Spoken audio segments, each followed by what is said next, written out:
Hi தங்கங்களா. நேற்று live போடும்போது கத்திரிக்காய் பொரியல் எப்படி செய்கிறதுன்னு ஒருத்தவங்க கேட்டிங்க. என் தங்கப்பில் கத்திரிக்காயை நல்லா கழுவிடணும். சரிங்களா?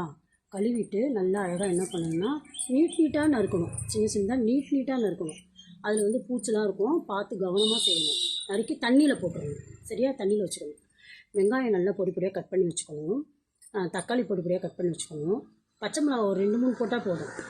சரிங்களா? ஒரு கீரை அப்படியே பச்சை மிளகா 2-3, கருவேப்பிலை கொத்தமல்லி கொஞ்சம் வச்சுக்கோங்க. இதை மட்டும் வச்சுக்கோங்க. சரிங்களா? கடாயை எடுத்து அடுப்பில் வச்சு எண்ணெய் கொஞ்சம் ஊற்றி கடுகு சீரகம் கொஞ்சம் கொஞ்சம் போட்டுக்கோங்க.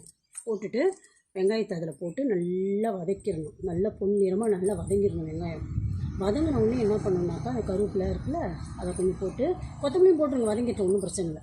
அதையும் போட்டு நல்லா வதக்கிட்டு நம்ம பச்சை மிளகா வச்சுருக்கோம், அதையும் போட்டு நல்லா வதக்கிட்டு கத்திரிக்காய் இருக்குது பார்த்திங்களா, அதை என்ன பண்ணணும், தண்ணியில் நல்லா புழிஞ்சி எடுத்து அதில் போட்டுடணும்.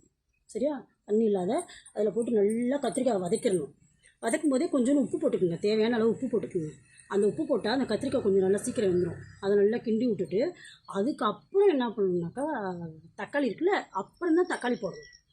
தக்காளி போடும்போது தக்காளி ஜூஸ்லேயே இந்த கத்திரிக்காய் கொஞ்சம் வெந்துக்கும் இல்லைங்களா? அதை கொஞ்சம் நல்லா தக்காளி போட்டு நல்லா கிண்டி விட்டுட்டு மஞ்சத்தூள், கொஞ்சோண்டு சிக்கன் மசாலா இல்லைனா கரம் மசாலான்னு சொல்லுவாங்க, அது போட்டுப்போம். சிக்கன் மசாலா, மட்டன் மசாலா எதாக இருந்தாலும் சரி, ஒரு மசாலா கொஞ்சோண்டு போட்டுக்கிட்டு மிளகாத்தூள் ரொம்பூண்டு போடணும். ஏன்னா பச்சை மிளகா போட்டுக்கோல, கொஞ்சோண்டு மிளகாத்தூள் எல்லாத்துலேயும் கொஞ்சம் கொஞ்சம் போட்டு நல்லா மஞ்சத்தூள் கொஞ்சம் போட்டிங்கன்னா அதையும் நல்லா போட்டு நல்லா வதக்கிட்டு மூடி வச்சிடணும். மூடி வச்சு சிம்மில் வச்சிடணும். அடுப்பை சிம்மில். விறகடுப்பில் செய்கிற மாதிரினா கொஞ்சம் தீயை கம்மி பண்ணி வச்சுக்கணும். அதுக்கப்புறம் ஒரு 2-3 நிமிஷம் நல்லா வெந்தால் போதுங்க. ஏன்னா ஏற்கனவே நல்லா கிண்டி விட்டோம்ல, 2 நிமிஷம் வெந்தால் போதும். அப்புறம் எடுத்து பார்த்திங்கனாக்கா நல்லா கிண்டி விட்டு லைட்டாக மேலாக்க கொஞ்சம் எண்ணெய் ஊற்றி நல்லா கிண்டி விட்டு அரை வேக்கடை எடுங்க. சூப்பராக இருக்கும் கத்திரிக்காய்.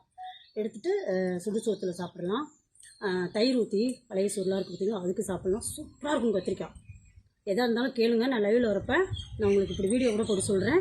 லைவ்லையும் சொல்லுவேன் நான். சரிங்களா? என் பட்டுங்களா, ஜென்ஸுங்களுக்குலாம் சில பேருக்கு தெரியாது இல்லையா, அதனால் கேட்குறீங்க. என் தங்க பிள்ளைங்கள கத்திரிக்காயை பார்த்து நறுக்கணும். ஏன்னா பூச்சிருக்கும், கவனமாக செய்யணும். சரிங்க பட்டு, பாய்.